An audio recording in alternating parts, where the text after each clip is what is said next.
Good morning, good people, fellow humans. And how do we spell that? Huemonds, humans.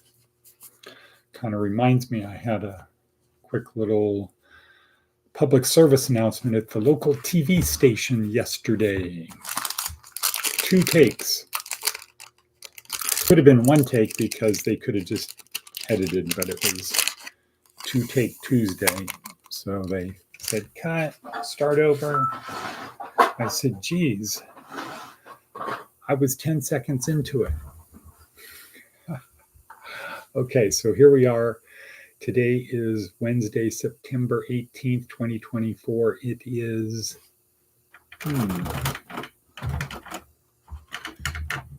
the camera is crooked. It is about 6 o'clock, about 5 to 6 in the morning, a little bit early today because it's Wednesday. We have our volunteers breakfast at the Methodist Church today at I have to be there about 7:30 to set up. So this is always Wednesdays. It's kind of short, to the point, boom, no screwing around. And yeah, as Matt Damon said in The Martian. So good morning, Mr. Bojangles. Good morning. Just talking about our volunteers breakfast. We've got to now figure out how to get people there, specifically people from Pratt, the Praetorian Guard, as we could say. And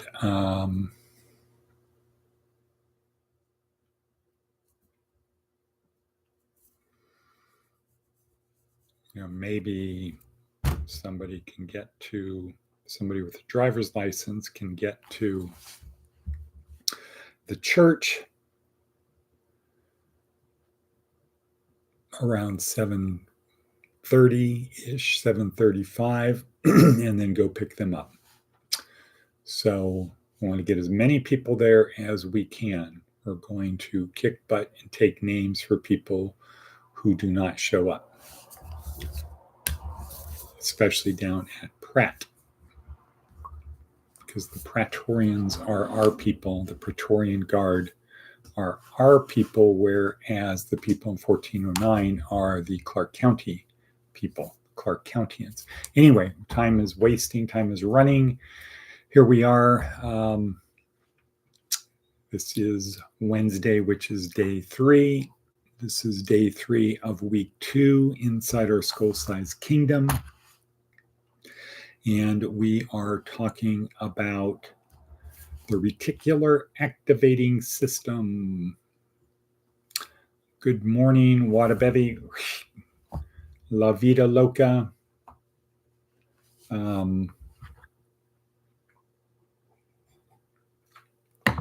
Buenos Vida, Fort Jacks. How are things in Fort Jacks? Now the question is, will the third member of the third triumvirate appear? Okay, well, anyway, our thing for today is priming the RAS. What? So we'll get to that in a minute. Again, disclaimer, introduction. This podcast is designed for our students and other people who are not saved and not successful. If you're saved, you don't need to be here. You don't need anything. You should be praying for the day that you get to go to heaven, because why go through this misery if you don't need to? Instead of saying, oh, I love my life, I can't wait to get to heaven, do things that will help you get to heaven sooner. Doesn't that make sense? No, it doesn't make sense. But it should make sense if you're already saved, right? If you're already saved, that's true. The kingdom of heaven is within. But if you believe you're already saved, you should do things to get you to heaven as quickly as possible. What's that? Be a hero. Do heroic things. Go be a fireman. All right.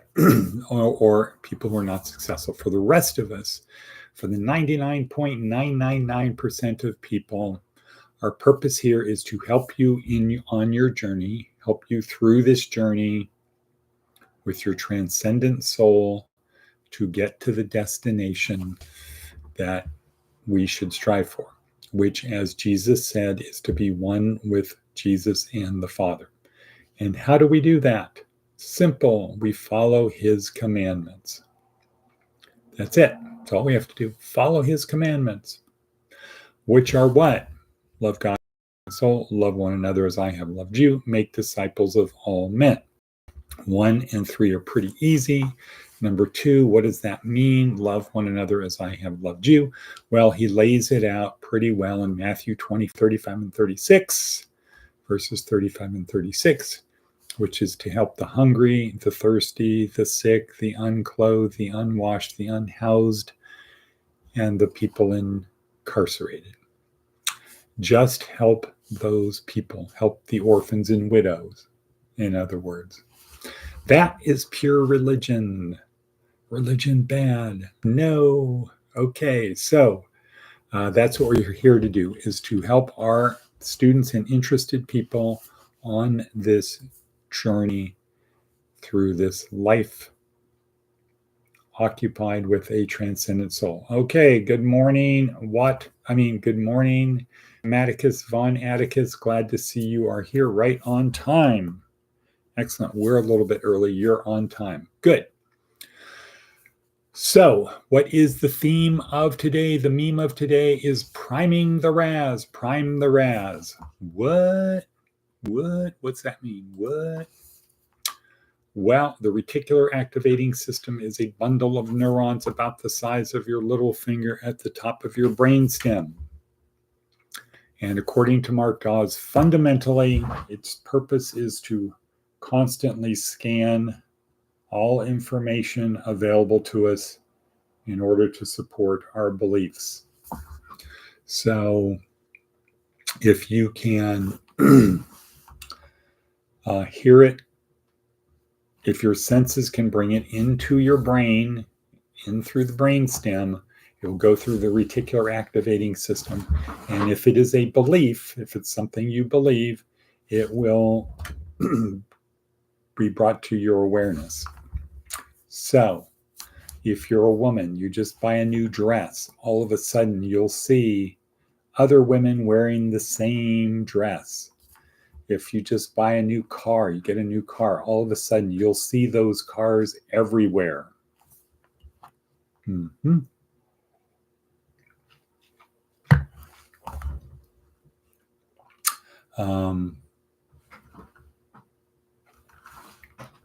So what a baby, I would say you're a human. Next, let's see. All right. Let's see. So the reticular activating system brings awareness to things that are important to you, to us. For example, our name. So we all know the airport thing. You could be in a crowded airport, thousands, millions of, 6 Brazilian people around you. And if your name is stated over the intercom, the paging system, you will hear it in real time. How does that work? Right. If there's people behind you, you don't know they're there, and they mention your name, you will hear it in real time. You don't know anything else they're talking about. Nothing. You don't even know they're there. Nothing else comes to your awareness. But if they say your name, bam, you hear it in real time. Why? Because our reticular activating system, according to Mark Dawes, is scanning through 400 billion bits of information entering our brain every second, looking for the things that are important. What you focus on, the things that are important to you. So the RAS is constantly scanning all information available to us to support our beliefs. And then Mark Dawes talks about self-image. Your self-image is made up of your self-beliefs, period. So how can we use that? Well, one way we can use it, if your self-image is made up of your self-belief, look at how other people treat themselves. Look at how they dress. Look at how they act. Look at how they eat. That's a reflection of their self-image. People with a low self-image don't take care of themselves. Why not? Because it's not worth it to them. It's not important. They have a low self-image. Right. Now, Amy Cuddy would say, change the external things, change the image that you see, and it will change the release of neurotransmitters in you, and you will become it. Or as she says, fake it till you become it. Because our brains don't know the difference. But if your self-image is low, if you think you can't, you're right. If you think you can, you're right.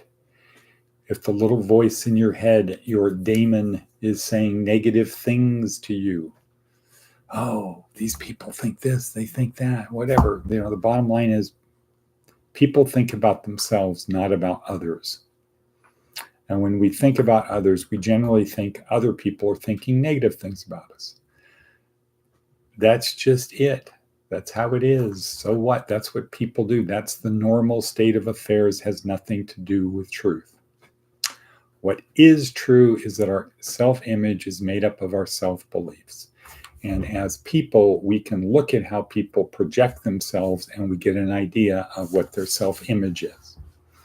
And people can be manipulated by that. It's easy to manipulate people. If you know if you can read people's minds, you can control them. Transcending, that is the spiritual path. Okay, whatever that means. Selflessness, correct. So if you wanted to manipulate somebody, you look at how they are, you say, what is their self-belief? I'm going to map myself to that person. I'm going to look at how they are. Their self-image is made up of their self-beliefs. So the way they look reflects what's on the inside. So how do I want to use what I see on the outside to impact their inside? And mostly, like 99.99% of the time, nobody cares. Nobody gives an F, beep. Nobody cares about other people's self-image. We think they do, but nobody really cares. But if they do care, are the people who actually want to manipulate you one way or another. They see you, they're thinking, what is that person's self-beliefs? They look at their image, their self-image, or their external image, pull out what is their self-image, derive the self-beliefs, and use the self-beliefs against them.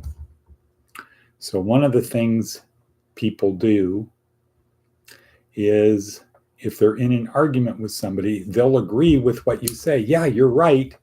But they actually then say the opposite. Yeah, you're right. And then they say, yeah. So somebody says, I'm afraid of the dark. Yeah, I know you're right, but you're not afraid. Don't use the word but. Yeah, I know you're right. You're really brave in the dark. What? Well, I wouldn't call it bait and switch. You could, I guess that would fit occasionally, but these sound bites are very inelegant. It's, very complex stuff that you can't really break down to just as simple, it's a bait and switch. But it could be. It could be. If you recognize somebody's always interested in a deal, you put something out there, you describe it as a deal, and knowing that they're going to do it. So you want to avoid manipulation. You don't want to manipulate people. You want to self-motivate people. Self-motivation is the key. That is the basis of all religion. Religion, well, at least Christianity, is based on self-motivation. Hey, we have this magic book. We have this book here. It has divine secrets from God, directly from God.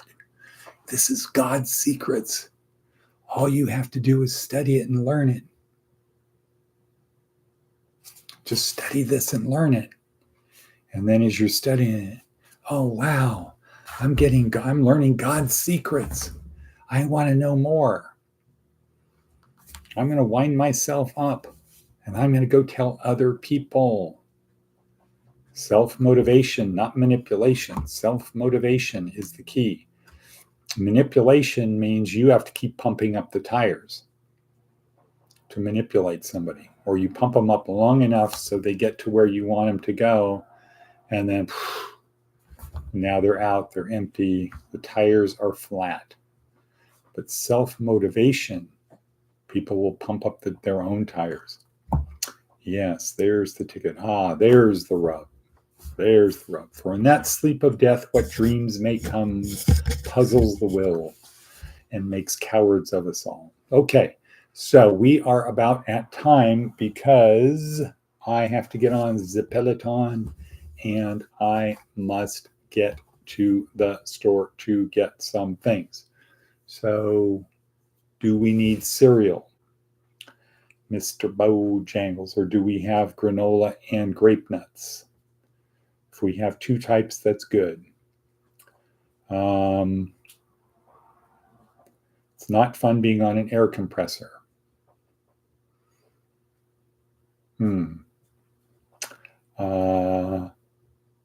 Okay, so we need cereal, bananas, fruit. We're going back to our simple breakfast in solidarity with those people who don't get to have breakfast. All right. Anything happening in Fort Prescott? Matticus von Atticus? Anything going on at Fort Prescott? Anything going on in Fort Jacks? What a bevy. How's the weather? How's the weather in these places? It's getting colder here. Might have to wear my jacket. Okay, well, let's see. Love and light. Sunny. Uh-oh.